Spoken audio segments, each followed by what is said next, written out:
Okay, you've got a shop out in New York. I think it's Yes. making waves. Luke's New York City. But you spent time in LA. I'm Yeah. curious if there's any noticeable differences between the market in New York versus LA. Well, I don't really know yet. That's why we're doing the pop-up, and I'm trying to like feel out Interesting. what a big part of what I'm doing the pop-up is like, obviously because Danny and Briss and everyone Syndicate offered me this space, which was super generous of them. But like just to feel the market out, because like stuff sells online and stuff goes to LA, but that's not necessarily like a what's the word I'm thinking? Yeah, I know. That's not necessarily doesn't like define the market, because there's someone for everything, So I don't really know, like I get the sense, and this is just me like feeling how I feel about LA and like my time here is like more like super on trend hype kind of like designer shit is what does well. Like a lot of people were in, and it's the same in New York, but I think also in New York there's a lot of people who have just like been into like streetwear or whatever else for a long time, and like if I sell Old Supreme they'll want it.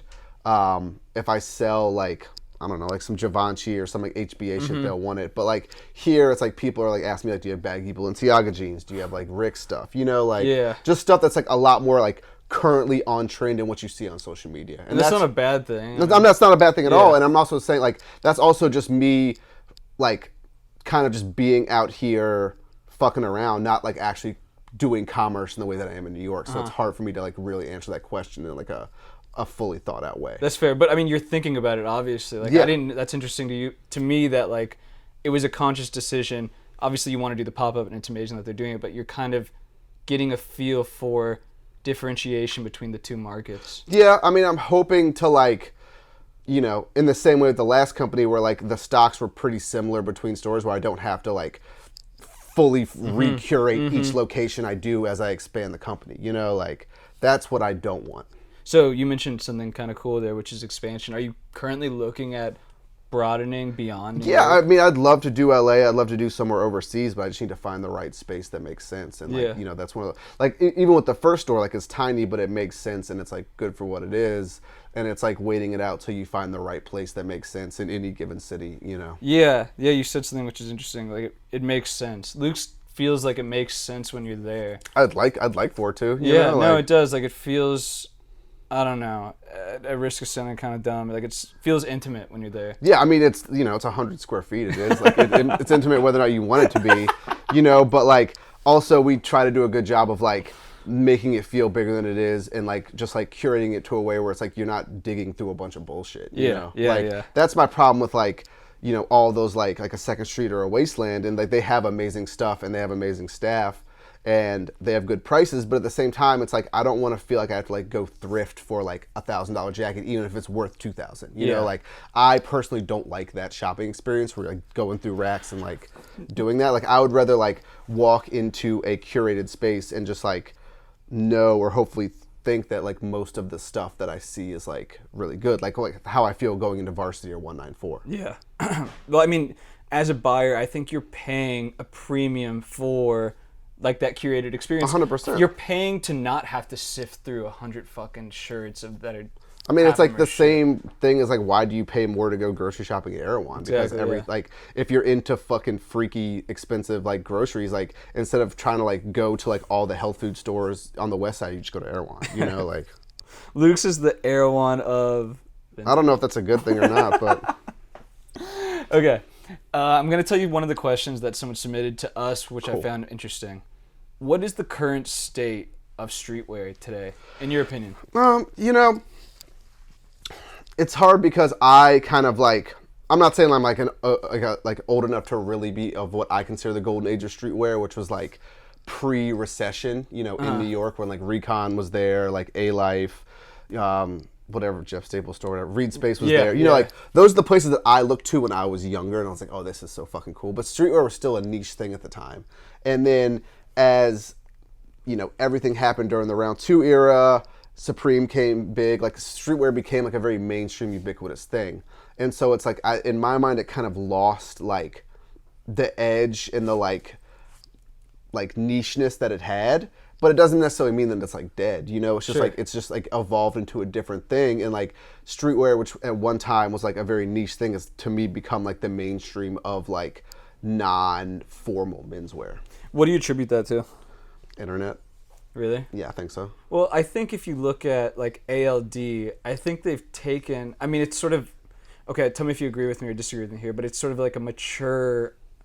It's like a progression of streetwear in a lot of ways. I mean, I understand what you're saying, but it's like, to me, it's almost a regression because before streetwear was streetwear, everyone was wearing polo, which is what ALD wants to be, you know? Like, that's interesting, yeah. And so it's like, ALD is kind of like, yes, I understand what you're saying. It's like a maturing of it, but at the same time, it's like going back to the roots of like what initially influenced Supreme or what initially, it's like emulating what influenced the things that came before it, if that makes sense. Yeah, that makes sense, yeah. I mean, yeah, it is. Huh.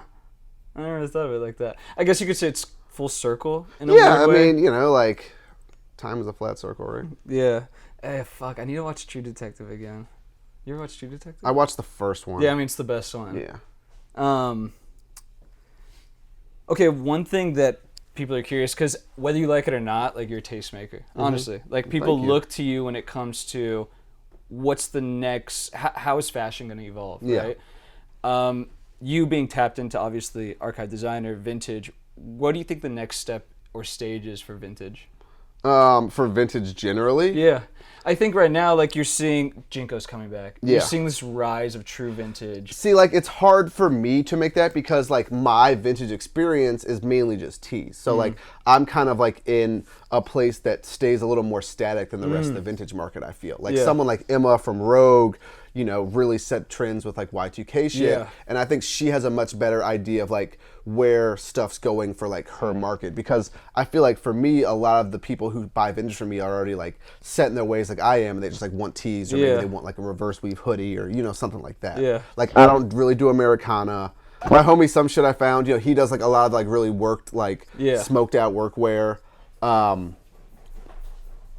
You know, like, everyone has their own niche. So I think it's just going to be, like, people who really have their niche down, like, really, like, kind of, like, tapping in and getting a lot of recognition for it. How old are you? 35. Yeah, I'm 31. Yeah, I just turned 35 yesterday. Happy birthday, dude. Thank you. I feel old. Which is what I was going to say. Are we old? Because we might be. I'm kind of the same mindset as you. Like, I feel like what I care about is kind of like t-shirts and like I don't have the knowledge to be like, oh, like Y2K, like this is something that's sick, this is something that's not cool. I'm just getting older and I'm curious. Yeah, well, it's like for me, it's like I kind of been dressing the same way for like, you know, like 15 years kind of, you know, like I'm not about to like, as much as I think like really true Americana is cool, I'm not about to like go start dressing like a fucking prospector like these kids who like source the shit, you know, like, and more, they look cool in it, but it's like if I popped out looking like a fucking gold panner, it would look crazy, you know, like. So in the same way, like if I popped out wearing like Jinkos, looking I'm about to like rollerblade, it would look crazy, you know? So it's like, for me, it's like, I also think that vintage is one of those things where you like kind of incorporate it into your overall aesthetic. And like some people make it their full aesthetic and a lot of people like really kill at doing that. I'm not like disparaging them at all. But like for a lot of people, it's just like working one or two things into your aesthetic that you already have. And it's just like figuring out what those pieces are. Yeah. I mean, these jeans are like from the 90s too. So it's like, I wear like vintage shit. It's just a matter of like, I'm not going to like pull up in like, I don't know, like an afterhood or some shit. Yeah. As much as I think they're cool. So one thing that, especially like a lot of young people coming up in vintage reselling, one of the questions that they're asking, one of the questions we get a lot is like the economics of doing like a brick and mortar shop. Yeah. Like, I guess the question is, we speak to somebody like, hey, it just doesn't make sense anymore. But it almost sounds to me like you are kind of getting deeper into it. I mean, yeah, to me, brick and mortar makes the most sense because, like, for me, it's intake on top of, you know, ahead of everything. Like, that's like the biggest part. Like, intake, what do you mean by that? Like, I don't source product. I don't go thrift. Like, maybe I'll sit on Depop and like scroll and lowball people all day for vintage tees. But like, you can't go source like Balenciaga, like, in my mind, like, it's difficult to go find it, you know, like, I would rather just like have people bring stuff to me, and that can also build those relationships, and they can see what I'm about, see what I have in the store, and like, it's part of the whole experience, you know, like, so, you know, maybe brick and mortar. I think for like a vintage store, if you're selling like $40 tees, it kind of doesn't make sense, especially like a lot of people I see are in like secondary markets, And it's like, if you're not able to pivot and like make online a huge part of that and just like intake in the store, like it doesn't seem like it makes a lot of economic sense. Obviously, I haven't looked at people's books and I don't know how they're doing. Yeah. But like from the outside looking in, I'm like, how is this like store that's selling $25 tees in like the middle of nowhere in like, I don't know, some flyover state, you know, like how are they surviving? And it's like, I know cost of living's lower. You know, I know for a lot of people, it's just working for yourself, even if you're making the same amount of money as you were at your other job, is a good thing. So it's like, if that's your goal, more power to you. But if your goal is to like build a company, scale it up, potentially find a way to exit it, I don't know how much sense that makes. And like, that's where my head is always at with like this type of stuff. I think that's kind of the same thing. Like Dylan and I go to a lot of shops and we just can't help but ask, like, how the fuck are they doing it? Like, unless they're playing a crazy volume game that I'm unfamiliar with. I mean, I think it's like, if you're in a store and it's slow, you need to spend your time listing all day while you're not working with customers. Yeah. Like, sitting there and twiddling your thumbs isn't going to fucking pay your bills. You know, like, it's like, you need to like, you know, like everything that we put in the store is online as well. It goes up on the same time on the website. So it's like, yeah. Like, and that's, at this point, we launched the website in like June, and at this point, it's like 40% of our sales. Really? Yeah. Huh. And like, yes, granted, I'm in a different position because people knew about me beforehand. And even like when I had Grailed, I had like 8,000 followers on a platform with like 12,000 active followers, you know, just users, because they pushed me. But like, you know, it's like one of those things where it's like, maybe you make an eBay account or like a Depop and like get it popping, you know, like, but I think like people need to like work to build that like reputation online, whether it's through like an eBay account with a lot of feedback, a Depop account with a lot of feedback, a Grailed account with a lot of feedback. And then, you know, once you get to like a point with like a point where it starts to make sense and like coalesce, then you can try to move to your own e-com. That's interesting that you say that, but like, I'm going to take it a step further and I'm going to apply it to you, right? Like you're saying, build that Grailed, build that Depop, build that whatever. But like for you, I think obviously you have those, but you've also built this social media following. Yeah. And you built, I mean, whether inadvertently, by chance or purposefully, like you built this brand around Luke.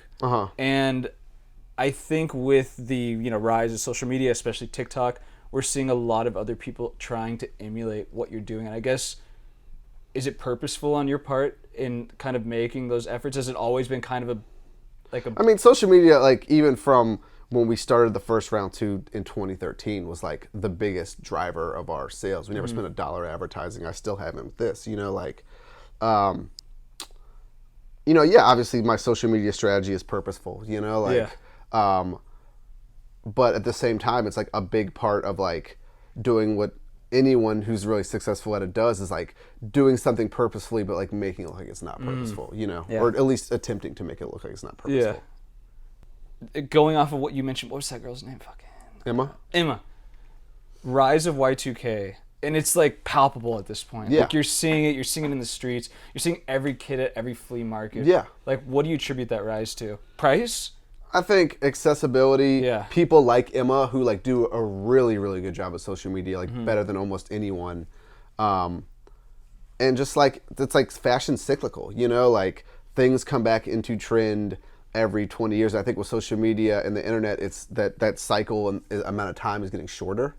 But I think it's just like, it was just like time, you know? Yeah. I mean, if you look now, like, people are going to be, I think, dressing like Indie Sleaze blog era shit in like a year, if not less. You think so? Know? Yeah.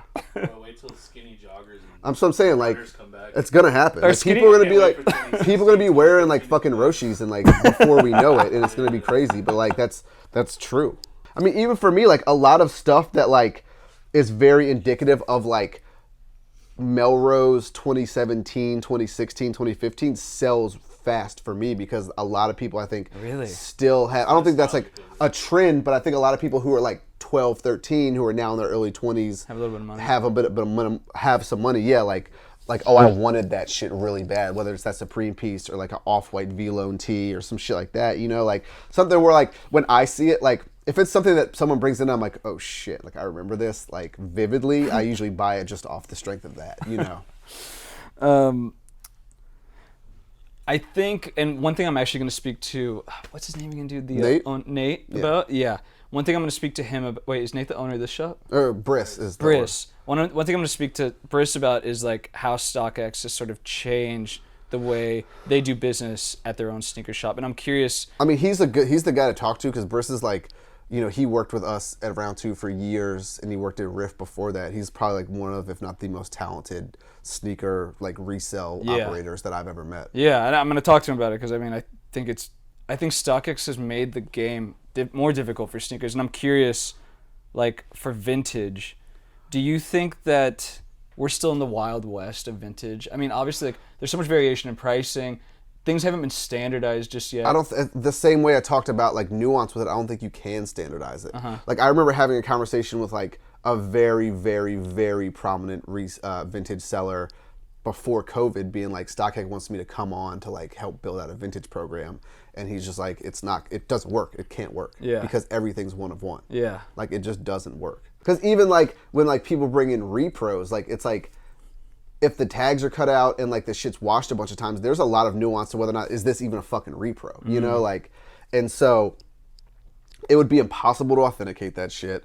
You have to just trust who you're buying stuff from and trust that they know what they're doing. But like also the same way, like with nuance, it's like, who's to say, like, if say you have like $1 billion corporation, are they the ones to decide that like a rip and a tee makes it worth less, Exactly. when for the How right do you person grade it's it? worth more? Yeah, you can't grade it. Yeah. Like that's why like curation of the individual vintage seller is like, I guess like my question is like, does that mean that we're still in? And can I give you like a analogy? Yeah. It's like if you look at like a CarMax or like a Carvana, they only sell late model shit. Yeah. Like if you want to go buy like an 80s Mercedes, you're not buying that from a company that big. You're going to buy it from a small dealer who knows their shit and is selling stuff like that. Yeah. And I think that's like a good analogy for it. What items does Luke regret buying? Anything? I don't know. It's like one of those.